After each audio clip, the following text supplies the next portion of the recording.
Mobutu avait dit. De nos jours, il est de bonne presse de parler de l'assistance des pays riches envers les pays pauvres. Quand un pays riche donne ne fût-ce qu'un kilo de médicaments à un pays pauvre, on mobilise la presse, la radio et la télévision.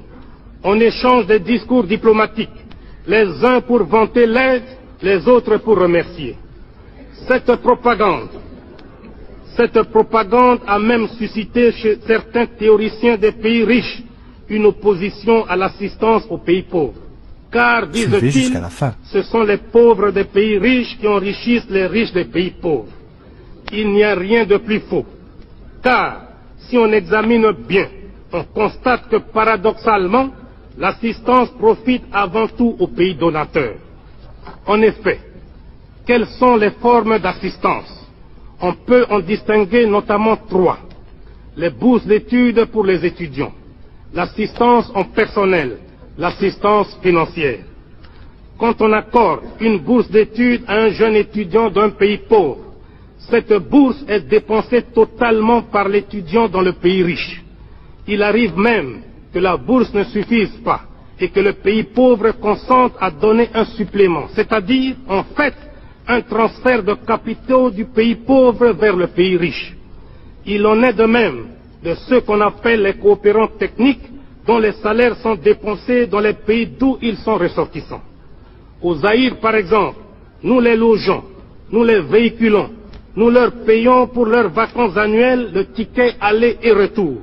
Quant à leur salaire, la moitié est transférée mensuellement à leur compte dans les pays d'origine. D'ailleurs, une partie non négligeable de nos paiements extérieurs est constituée de transferts des salaires des travailleurs expatriés. Toujours dans le cas du Zaïre, chaque année, nous devons consentir une somme de 40 millions de dollars pour transfert salarial des coopérants techniques. On parle aussi très souvent d'assistance financière.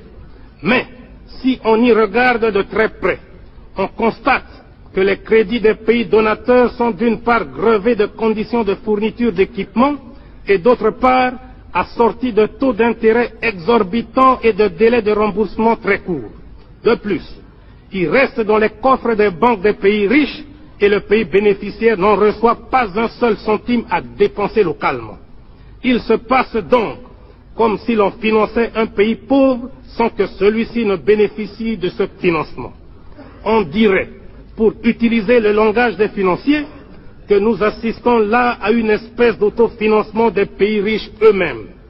Bien plus, mon pays transfère annuellement vers l'ancienne métropole, pour paiement de services et de dividendes des sociétés privées installées chez nous, une somme allant de 300 à 350 millions de dollars. C'est pourquoi je me demande finalement qui assiste qui. Je suis convaincu